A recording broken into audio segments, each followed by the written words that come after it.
ये सब जो वोटिंग जो दे रहे थे ना, ये सब इलीगल वोटर था, जो कि बांग्लादेश से आए हुए जो ममता बनर्जी के पाले हुए जो लोग हैं, वो लोग आके वोट देते थे, फॉल्स वोट करते। एक बार तृणमूल का वोट दबाने से पहले आरजी कर में जो हमारी बहन के साथ हुआ, वो कल आपकी माँ बहन के साथ ना हो, इस चीज को सोचकर वोट या बटन दबाइए। अच्छा संजय जी, 2021 में दीदी ने वादा किया था सभी लोगों को कि डबल चाकरी होगा। मेरे पास फिलहाल 26 है 2026, एक भी नौकरी नहीं है, किसी भी युवा के पास एक भी नौकरी। पढ़ाई की है? ममता बनर्जी स्कीम लाई है कि मैं सबको घर दूंगी, तो वो देखा जा रहा है कि कई ग्राम में टीएमसी कार्यकर्ता को घर दिया जा रहा है। तो उनके इशारे पे ही सारा काम हो रहा है। अगर नहीं ये काम करे ममता दीदी, तो मैं गारंटी के साथ बोलता हूँ कि पूरा ध्वस्त हो जाएगी उनकी सरकार। हम लोग सीपीएम देखे हैं, टीएमसी भी देखे हैं, हम लोग नया युग देखना चाहते हैं। नया युग? हर चैनल में आपको यहाँ पे कट मनी देना होगा। पश्चिम बंगाल की गवर्नमेंट को कट मनी दीजिएगा तो काम होगा, अदरवाइज काम नहीं कर सकते। चाहे अब गरीब ममता दीदी जीतती है, उसका सिर्फ एक रीजन है कि जितने भी बांग्लादेशी घुसपैठिया हैं, उनका अनलीगल ढंग से आधार कार्ड और ये वोटर कार्ड बना दी है।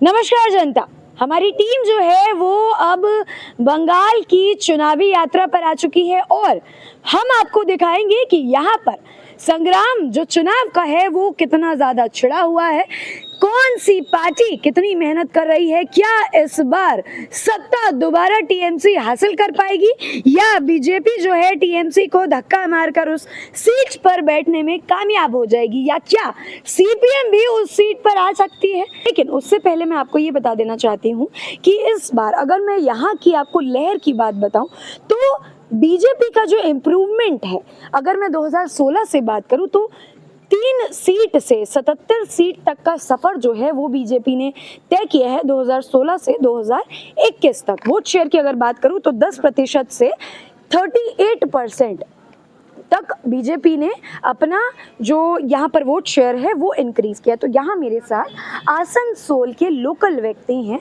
मैं इनसे जानूंगी कि आखिर ये जो वोट शेयरिंग बढ़ी है बीजेपी की वो कितनी ज़्यादा अब बढ़ चुकी है और कितनी लोकप्रियता है, क्योंकि बीजेपी बंगाल की अगर मैं बात करूं स्पेसिफिकली तो बहुत बड़ी ओपोजिशन पार्टी है टीएमसी के सामने। तो मैं इन सब लोगों से ये सवाल करूंगी कि आखिर टीएमसी का कितना दबदबा रह गया है, क्योंकि अपने आप में ही ये बहुत बड़ी बात है कि 3 साल से एक ही पार्टी उस सीट पर बैठी हुई है जिस सीट को कहते हैं मुख्यमंत्री की सीट। तो यहाँ पर मेरे साथ लोग हैं, शुरू करती हूँ बातचीत। मेरा नाम संजय कुमार यादव हुआ। हाँ संजय जी, क्या माहौल है, कितना दबदबा है टीएमसी का और कितना परचम लहरा रही है बीजेपी? देखिए, जहाँ तक परचम लहराने की बात है, हाँ। अभी एक बाराबनी में विधानसभा है यहीं पर पास में ही, हाँ। 389 क्या एक व्यक्ति का बाप हो सकता है? 389 व्यक्ति का क्या एक बाप हो सकता है? अगर पूरे भारत में लिया जाए तो ये पूरी तरह से अनलीगल है, जो कि ममता सरकार अभी आप लोगों ने जो बोला कि 3 बार से सरकार में आ रही है। बहुत लोगों ने विश्वास के साथ ममता दीदी को लाया था नंदीग्राम से संग्राम करके, क्योंकि वो एक बोली थी कि फैक्ट्री बनाएंगे और इटली और अमेरिका बना देंगे। लोगों ने बहुत पूर्ण विश्वास के साथ उनको जिताया, बहुमत के साथ लाया था। 2011 की बात मैं कर रहा हूँ।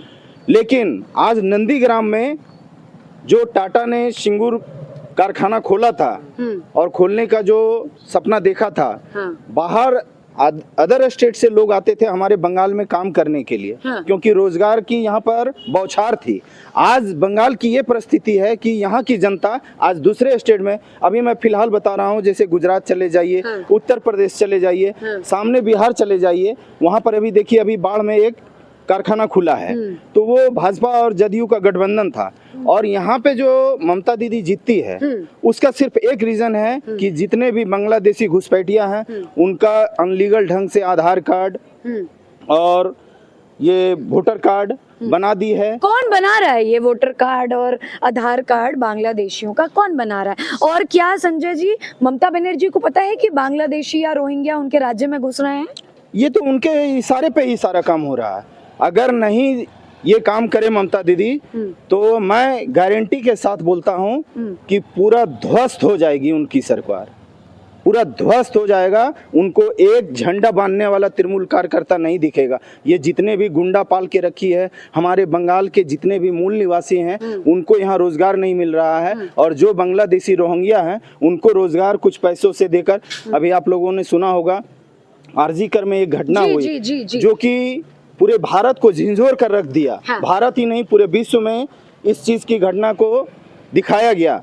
और मैं बंगाल के पूरे वासियों से कहना चाहूंगा कि एक बार तृणमूल का वोट दबाने से पहले आरजीकर में जो हमारी बहन के साथ हुआ, वो कल आपकी माँ बहन के साथ ना हो, इस चीज को सोचकर वोट या बटन दबाइए। अच्छा संजय जी, आपने आरजीकर का चूंकि जिक्र किया है, तो जो जिनके साथ रेप हुआ उनकी माता जी को बीजेपी ने टिकट दी है।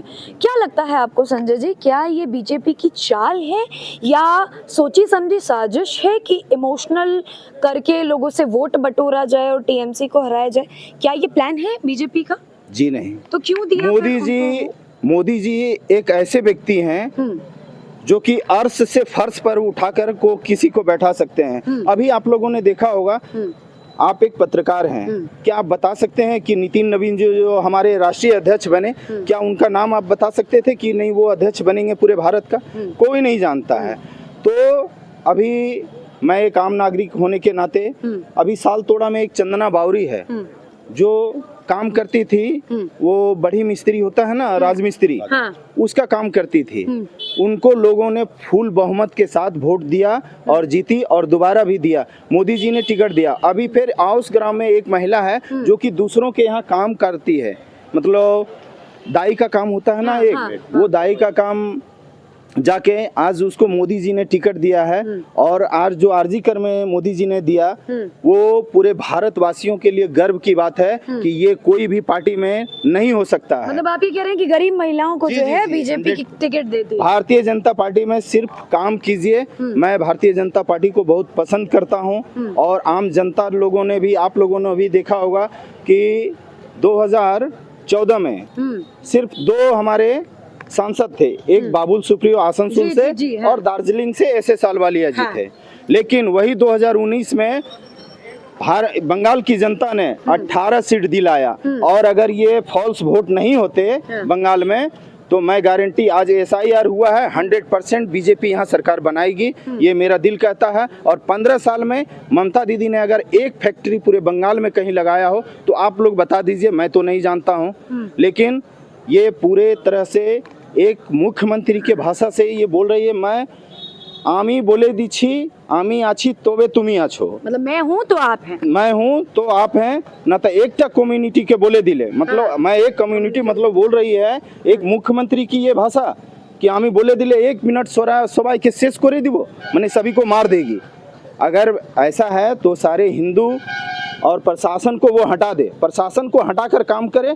तृणमूल और भाजपा के कार्यकर्ता कोई पानी पीकर बड़े नहीं हुए हैं, हाँ। उसको 1 मिनट में चकनाचूर कर देंगे। अभी वो पुलिस वाले चकनाचूर कर देंगे। जी बीजेपी वाला, ऐसा बीजेपी वाला है ना। अभी हमारे एक बीजेपी कार्यकर्ता प्रचार कर रहे थे, हाँ। तो पुलिस के सहारे में लेकर, जिसको आप लोगों ने सुना होगा, अभी सस्पेंड कर दिया, हाँ, उनको हाँ। सस्पेंड कर दिया इसलिए क्योंकि वो पुलिस के सहारे पर हमारे बीजेपी के कैंडिडेट को मार रहे थे। अच्छा। हमारे बोलना गलत होगा, वो जब एक कार्यकर्ता बीजेपी ने उनको टिकट दिया है, हाँ। तो जिस तरह से हमारा पुलिस का सहारा लिया, अगर पुलिस का सहारा ना ले तो सामने टीएमसी आ जाए, सामने बीजेपी के कार्यकर्ता, उसको 2 मिनट नहीं लगेगा, उसको फिर सफाया कर देंगे। अच्छा, अगर मैं तैयारी की बात करूं संजय जी, तो क्या लगता है, क्योंकि आप लोग लोकल हैं, देखते होंगे, तो टीएमसी की किस तरीके से तैयारी चल रही है और बीजेपी की कितनी आपको तैयारी दिखती है बंगाल के अंदर? नहीं, बंगाल में मैं 100% कहता हूँ, फिर भी हाँ।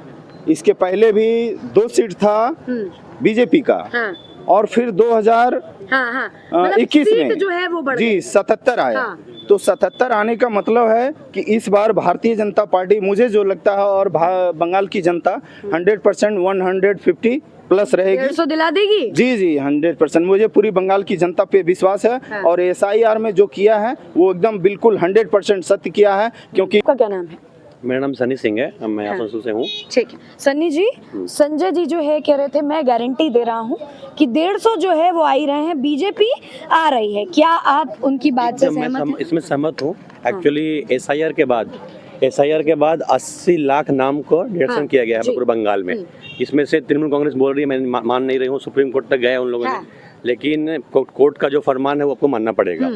अभी तक पूरे सर्कुलर देखिएगा तो 70 लाख नाम डिडक्शन हो चुके हैं। तो आप देखिएगा जब 2021 की चुनाव हो रही थी, इसमें बीजेपी का जो लीडिंग मार्जिन था कई सीटों पर 500 वोटों से, 700 वोटों से, मतलब 77 सीट लाने के बावजूद भी हमने 50 से 60 सीटों पर 500, 700, 800, 900 से हारे हैं। तो ये सब जो वोटिंग जो दे रहे थे ना, ये सब इलीगल वोटर था, जो कि बांग्लादेश से आए हुए जो ममता बनर्जी के पाले हुए जो लोग हैं, वो लोग आके वोट देते थे, फॉल्स वोट करते थे। आज एसआईआर के माध्यम से वो वोट कट चुकी है। आने वाले समय में जनता जवाब देगी। अब बीजेपी की सरकार गठन होने जा रही है बंगाल में। अच्छा सन्नी जी, न केवल आपने, बाकी बहुत सारे ऐसे लोग हैं जो फॉल्स वोटिंग या बांग्लादेशी और रोहिंग्यों की बात को सच बता रहे हैं कि ममता बनर्जी जो है ऐसा करती है। तो ये कब से शुरू हुआ है सिलसिला? एक्चुअली ये शुरू पहले से ही है, बट सीपीएम का कार्यकाल से चला आ रहा है। क्योंकि उस समय तो हम लोगों के पास सोशल मीडिया की इम्प्लीमेंट थी नहीं कि हम लोग देख पाए कि क्या हो रहा नहीं हो रहा। जब 2011 से जब ममता बनर्जी सरकार बनी, जब मोदी के गवर्नमेंट आया 14 में केंद्र में, तो हम लोग सोशल मीडिया के माध्यम से यूज कर सके अपने आप को। हम लोग देख पा रहे थे कि लोग कहाँ तक क्या क्या करते हैं। तो बंगाल में अराजकता की सीमा यहाँ तक पार हो गई है कि यहाँ पे नौकरी के नाम पे पैसे लिए जा रहे थे, करप्शन के नाम पे कितने वीडियो वायरल हुए कि बंगाल में जो मंत्री हैं, ऑलरेडी शिक्षा मंत्री हैं, वो घोटाला के नाम पे करोड़ों रुपए उनके घर से मिले हैं कि लोगों से पैसा लेके मैं प्राइमरी टीचर में बहाली करा दूंगा, मैं पैसा दो सबको नौकरी ले डालूंगा, और किसी को नौकरी नहीं मिले। कई लोगों ने अपने तक कम से कम जान तक दे दी, लेकिन नौकरी किसी को नहीं मिला। बंगाल में पूरा भ्रष्ट का वादा किया था नौकरी का। यस, ममता बनर्जी तो खुद ने वादा किया था, मैं सेकंड टर्म में आऊंगी तो मैंने लाखों नौकरियां पे दूंगी यहाँ पे। बट यहाँ पे देखा गया कि नौकरी के नाम पे सिर्फ पैसा लिया जा रहा है, पैसे लिए जा रहा है, और पैसा के नाम पे लोगों को सिर्फ मर्डर हो रही है। अभी कोई व्यक्ति जगह जाके बोलेगा कि भाई ये तृणमूल कार्यकर्ता है, इसको नौकरी लगा दो, तो नौकरी लग रहा है। और जो लोग पढ़ रहे हैं, बच्चे जो पढ़ रहे हैं, उसको नौकरी नहीं मिल रही है। मतलब टीएमसी के हैं अगर आप, तो आपके पास हर चीज उपलब्ध है, मिलेगा। जी जी जी, क्योंकि आप प्रशासन से मिले हुए हैं, सब कुछ आपको मिलेगी। और जो टीएमसी नहीं करते हैं, सीधा आपको उसको।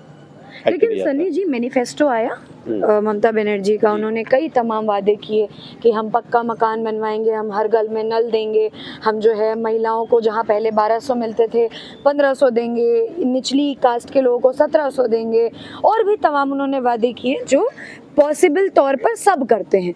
तो लगता नहीं है कि चौथी बार भी लोग टीएमसी पर भरोसा कर सकते हैं? अभी लोग अब समझ चुके हैं। एक्चुअली क्या है कि मान लीजिए अभी जो केंद्र का जो भी प्रलावना है बंगाल में, वो लोग तो पहुंच नहीं पा रही है। अच्छा। ममता बनर्जी स्कीम लाई है कि मैं सबको घर दूंगी, तो वो देखा जा रहा है कि कई ग्राम में टीएमसी कार्यकर्ता को घर दिया जा रहा है, जो कि मिलना चाहिए, गरीब भुगतान जाना चाहिए, वो नहीं मिल पा रहा है। पूरा करप्शन के साथ जो घर का पैसा आ रहा है, वो पैसा फुल दिया नहीं जा रहा है, लोगों को सब पैसा काट के दिया जा रहा है उन लोगों को कि आप पहले तृणमूल ऑफिस में आओ, यहाँ साइन करो, पैसे यहाँ पे दो, तब आपका पैसा यहाँ से इशू होगा। मैंने हर चैनल में आपको यहाँ पे कट मनी देना होगा। पश्चिम बंगाल की गवर्नमेंट को कट मनी दीजिएगा तो काम होगा, अदरवाइज काम नहीं कर सकते। चाहे आप गरीब हो, चाहे कोई भी मतलब नहीं है उन लोगों को, आपको कट मनी आपको देना होगा बंगाल में। अच्छा, एक महत्वपूर्ण सवाल सन्नी जी, हम जिस जगह हैं अभी, ये जगह कभी भारत की राजधानी हुआ करती थी, तो तब से क्या तस्वीर अच्छी हुई है, बेहतर हुई है, या और ज्यादा खराब हो गई? अभी क्या है कि पहले हम लोग बोलते थे कि India think today, Bengal think tomorrow बोलते थे। तो अभी क्या है कि अभी ऐसा नहीं रहा बंगाल में। बंगाल पहले हम लोगों का बहुत आगे हुआ करता था, एक समय में गवर्नमेंट अच्छी थी, अच्छी इम्प्लीमेंट होता था, लोग अच्छे थे। बट अभी भ्रष्ट सरकार चल रही है। ये सरकार सिर्फ अपने पार्टी के लिए ही काम कर रही है, लोगों के लिए काम नहीं कर रही है। टीएमसी के लिए काम कर रही है। टीएमसी के लिए काम कर रही है। मेरे कार्यकर्ता कैसे बढ़ेंगे, मेरे लोग कैसे बढ़ेंगे, बाहर से लोग कैसे आके वोटिंग कैसे कराया जाएगा, बस वोटिंग के लिए ही काम करती है। कोई डेवलपमेंट का वर्क नहीं होता है यहाँ पे कि यहाँ पे अच्छी शिक्षा हो, अच्छी फैक्ट्री लगे, अच्छी प्लांट लगे, हमारा बंगाल कैसे आगे जाए, ये सोचने के नहीं है। आपका क्या नाम है? मेरा नाम संजय साहू है। साहू जी, क्या लग रहा है, दीदी या दादा? दादा। क्यों लग रहा है कि इस बार दादा आएंगे? मैं बंगाल का यह होने के बावजूद में ये सबसे पहला चीज़ है कि बंगाल में नौकरी नहीं है, रोजगार नहीं है। मैं युवा हूँ, मुझे 2021 में दीदी ने वादा किया था सभी लोगों को कि डबल चाकरी होगा। मेरे पास फिलहाल 26 है 2026, एक भी नौकरी नहीं है, किसी भी युवा के पास एक भी नौकरी। पढ़ाई की है? मैं ग्रेजुएट हूँ मैम। अच्छा, ठीक है। और हम लोग को रोजगार नहीं मिल रहा है बंगाल में। 1500 रुपया से हमारा क्या होगा, ये भत्ता से हमारा क्या होगा? घर चल जाएगा 1500 रुपए से।